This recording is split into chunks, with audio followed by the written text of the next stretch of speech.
front of me is Samsung Galaxy S20, and today I would like to show you how you can use Keyboard Clipboard.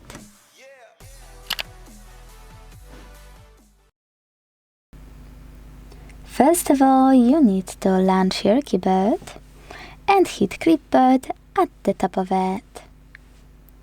Now, everything you are copying will be placed here. So let's copy something to check it out. And then go back to Clipboard.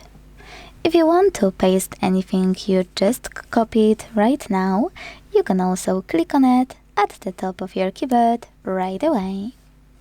Either way, now let's click on Clipboard and tap on this text here. If you want to delete anything from wherever you are typing, not from Clipboard, use this button at the bottom right corner. Now, this clip will disappear after an hour unless you open it.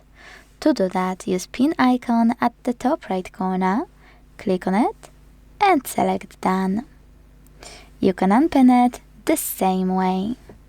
To delete anything from Clipboard, use pin icon the same way you just used pin 1. Then confirm your choice in the pop-up.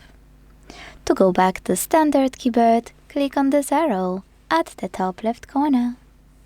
Thanks so much for watching. If you enjoyed this video, leave a like, comment, and subscribe. Bye!